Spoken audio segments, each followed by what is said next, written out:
Très bien, merci. Bonsoir Monsieur le Préfet, bonsoir à toutes et à tous. Je crois que Monsieur le Préfet, vous avez résumé mon intervention, c'est-à-dire que on a affaire effectivement à une reprise non pas progressive mais très progressive. Donc je vais axer quand même mon propos sur ce point. Et évidemment, je répondrai s'il y a des questions sur la continuité pédagogique, mais qui a déjà donné lieu à des propos dans le cadre de ce COPIL.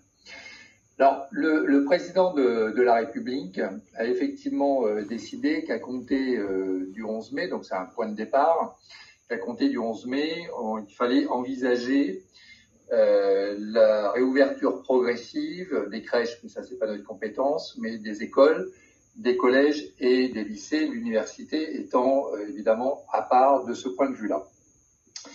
Le propos du président de la République a été complété par un autre propos.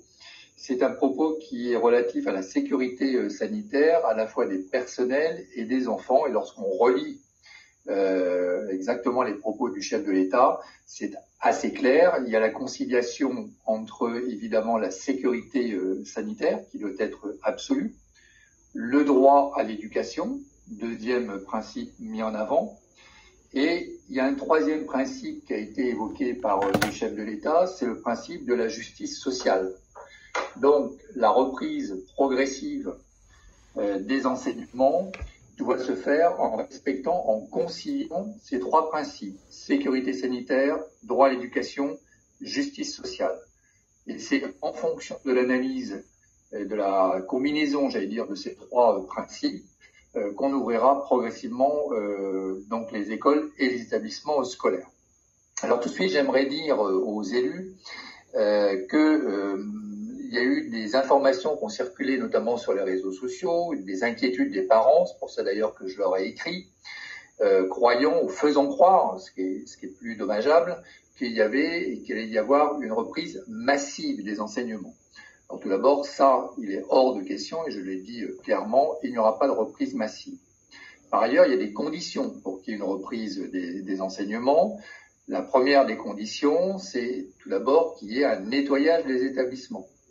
Madame Saïd Soutane est ici en visio, s'agissant des collèges et des lycées, mais avec les maires, c'est aussi le nettoyage des écoles. Et évidemment, la question de l'hygiène des bâtiments scolaires, quel que soit le degré, c'est une question avant l'ouverture, mais c'est aussi une question pendant les enseignements. S'il y a enseignement, c'est pas simplement on nettoie et on ouvre, c'est on nettoie, on ouvre et on continue de nettoyer pour que les conditions sanitaires soient maximales. J'insiste bien sur le caractère maximal de la sécurité sanitaire. La date du 11 mai est donc un point de départ. Ça ne signifie pas que, effectivement, les collèges ou les lycées peuvent reprendre le 12, le 13, le 18. Mais par contre, ce qui doit être fait, c'est d'être en mesure d'ouvrir les locaux par rapport notamment à une réflexion que l'on mène au sein du rectorat et avec les organisations syndicales, avec qui je m'entretiens de façon hebdomadaire, par bi-hebdomadaire, ainsi que les fédérations de parents d'élèves, c'est de savoir si on ouvre, c'est à quelles conditions. Je veux dire par là, c'est quel niveau. Est-ce qu'on ouvre d'abord les écoles, ensuite les collèges, les lycées? Est-ce qu'on ouvre et on privilégie les niveaux, le grande section CP, CM2 6e, première terminale? Bref, il y a un certain nombre de questions qui, sur le plan pédagogique, se posent et auxquelles on est en train de réfléchir, en lien d'ailleurs avec le national, puisque la question, elle est aussi de nature nationale. Et tout cela, ça se fait en concertation avec les organisations, enfin en tout cas les fédérations syndicales. Je vais prendre un exemple très concret. La reprise, la réouverture ou la reprise des enseignements, elle ne peut se faire déjà que par petits groupes, ne serait-ce que pour respecter la distanciation physique des personnes. Donc le principe déjà, c'est, en tout cas pour le collège ou le lycée par exemple, c'est de diviser par deux les classes, et donc en groupe, donc pour réduire évidemment le nombre d'élèves par classe et respecter, j'allais dire, une distance minimale. cette option que j'ai proposée aux organisations syndicales et qui a été approuvée par les organisations syndicales, j'ai voulu qu'elle soit aménagée pour le primaire. En clair, l'idée c'est que jusqu'au CE1 inclus, on est des groupes plutôt de 5, tout simplement parce que lorsqu'on a affaire à des petits enfants, la distanciation physique est quand même très difficile. Donc c'est plus simple, de respecter les gestes barrières lorsque les enfants sont peu nombreux. Ensuite, c'est CE2, CM1, CM2, c'est 7. Et ensuite, on peut passer finalement à des groupes un petit peu plus nombreux. Donc ce serait entre 10, 13, 14 en moyenne, ça devrait être ça. Donc déjà, on part sur ce principe-là. Ça veut donc dire par définition que les élèves ne retrouveront les salles de cours que de temps en temps, puisque si on divise par les groupes, évidemment, ça fait moins de présence des élèves. Ça, c'est le premier point. Le second point, et c'est un point important, là aussi, c'est à la suite des discussions avec les organisations, les fédérations syndicales et les parents d'élèves, que je vais contacter demain les parents d'élèves, les fédérations. C'est également, j'aurais dit, mais il faut aussi adapter cette reprise des cours en fonction des établissements. Un lycée professionnel, c'est pas un lycée d'enseignement général. Un collège, c'est pas une école. Ce que je veux dire par là, c'est que, par exemple, s'agissant du primaire, l'idée, c'était plutôt de faire venir les enfants sur une journée, parce que la crainte des directeurs d'école, telle qu'elle m'a été rapportée de façon unanime, à l'unisson par les organisations syndicales, c'est que les parents ne mettront pas leur enfant pour une demi-journée, quitte à les reprendre ensuite, et ça risque de poser des problèmes pour les parents qui voudraient travailler. Donc, les trois organisations syndicales, de ce point de vue-là, nous ont plutôt proposé pour le primaire de faire une journée continue. Mais c'est une journée dans la semaine. Le reste du temps, ce sont des enseignements à distance, c'est l'enseignement distanciel. Il faut bien comprendre que la période qui s'ouvre, c'est un peu de présentiel et c'est toujours beaucoup de distanciel. Pour les collèges et les lycées, une autre option, c'est de faire une semaine sur deux, c'est-à-dire un groupe de classe qui est divisé en deux. Le premier groupe fait la semaine A, le second groupe fait la semaine B, par exemple. Donc voilà, il y a différentes formules qui sont en train d'être proposées, que les chefs d'établissement et les équipes pédagogiques donc adapteront, évidemment dans la mesure et seulement dans la mesure où, je le répète, les conditions sanitaires sont au rendez-vous. Ça veut dire quoi? Et le président de la République l'a dit clairement, puisqu'il a parlé du matériel nécessaire. Ça veut dire masque, ça veut dire liquide hydroalcoolique, mais ça veut dire également eau, distribution d'eau. Tout à l'heure, monsieur le préfet, vous parliez de la distribution de l'eau. C'est un élément d'ouverture des établissements, surtout s'il y a la cantine. Donc voilà, donc il faut qu'il y ait cet ensemble de conditions pour ouvrir. Et je rebondis sur ce qu'a dit tout à l'heure monsieur le préfet sur les masques grand public. Nous, on a fait le calcul. Si on devait reprendre les cours, alors on va dire dans le grand format, donc à partir du 11 mai, en tout cas pour les classes principales que j'ai citées tout à l'heure, il nous faudrait 4 millions de masques pour aller jusqu'au 4 juillet. Donc, on n'aura pas nos 4 millions de masques, ça, c'est bien, tout le monde le comprend bien. Ça veut donc dire que le propos tout à l'heure de monsieur le préfet sur effectivement cette vision entre guillemets libérale, c'est-à-dire en fait de produire soi-même son masque, et je crois que Jérôme Viguier pourrait le confirmer, l'idée c'est d'éviter la propagation, et si chacun effectivement a un masque, quand bien même c'est pas un masque chirurgical, ça rajoute effectivement geste barrière. Et les autorités sanitaires au plus haut niveau rappellent bien que de toute façon, le masque n'est pas la barrière absolue à la diffusion du virus et que les gestes barrières sont plus que recommandés, notamment la distanciation physique et le lavage des mains. Donc je crois que s'il y a effectivement ces conditions-là, on pourra reprendre.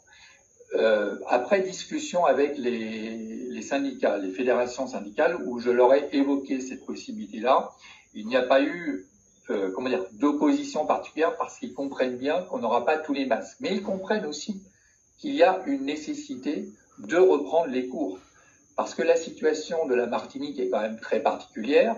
On a des enfants qui n'ont pas eu de cours depuis le 5 décembre.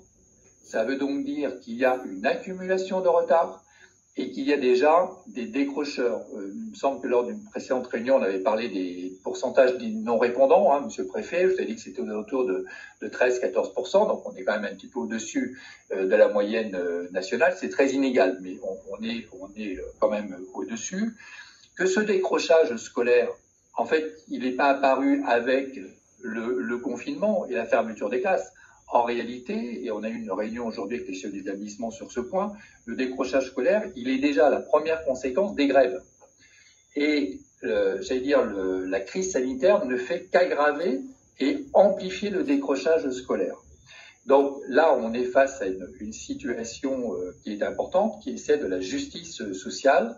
Et le fait de revenir en cours permet précisément de remettre de l'égalité entre les élèves, de faire en sorte que les élèves qui sont décrocheurs, qui sont éloignés de l'école, dont les parents n'ont pas le matériel informatique, même si la collectivité, à la suite notamment de l'enquête qui a été effectuée par l'Éducation nationale, a transmis un certain nombre de tablettes, pas encore toutes, mais un certain nombre, mais ça va venir effectivement monter en puissance. Il est absolument impératif que un certain nombre de jeunes, et les jeunes en réalité, retrouvent le chemin de l'école ne serait-ce qu'une fois par semaine. Et j'ajoute que sur le plan pédagogique, et vous êtes la plupart parents, Monsieur le Préfet le disait tout à l'heure, il n'y a pas qu'en tant que responsable, mais en tant que parent, retrouver le chemin de l'école, c'est retrouver aussi certaines pratiques, des réflexions collectives, l'autorité du maître ou de l'enseignant, et ça c'est extrêmement important.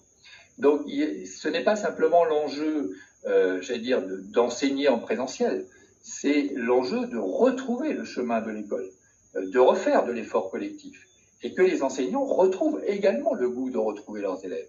Donc là, on est face à un vrai problème. C'est pour ça que je pense que de ce point de vue-là, quand bien même il y aurait un certain nombre de réticences par rapport notamment à ces enseignants de faire cours, l'idée c'est pas tellement de faire cours, c'est aussi de réenclencher une dynamique afin que l'année prochaine, on puisse, sur un an, vous savez que je vais mettre en place un plan de mise à niveau renforcé, donc un plan massif de remise à niveau, mais pour ça, il faut réenclencher, j'allais dire, la machine, et c'est la raison pour laquelle, évidemment, il est impératif que le 11, il y ait la possibilité, je ne dis pas qu'on va le faire, je ne dis pas qu'il faut le faire absolument, au contraire, mais en tout cas qu'il y ait la possibilité effectivement d'ouvrir les locaux scolaires afin d'enclencher tout simplement la reprise des cours. Je signalerai, j'essaie de pas être trop long, Monsieur le Préfet, pour s'il y avait des questions, je signalerai simplement qu'il y a un syndicat que je ne nommerai pas, mais qui ajoute une autre condition au fait que les enseignants reviennent dans les établissements scolaires, c'est le fait qu'ils soient testés, tous, ainsi que les enfants. Donc, j'ai fait un calcul simple. Je crois, Jérôme, que tu nous avais dit qu'il y avait environ, on serait à 500 tests par jour, 500 ou 600 tests, je ne sais plus, avec les labos privés.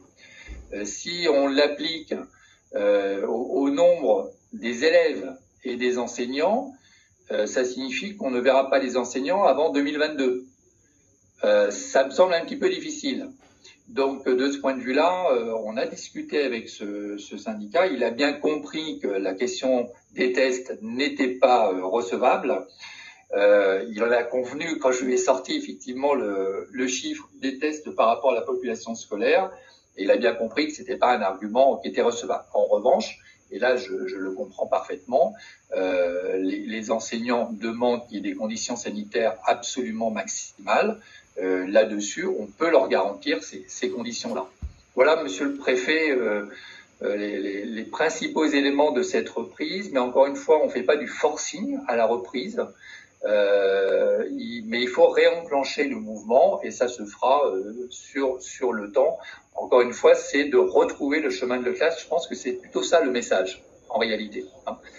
C'est plutôt ça. Voilà, Monsieur le Préfet.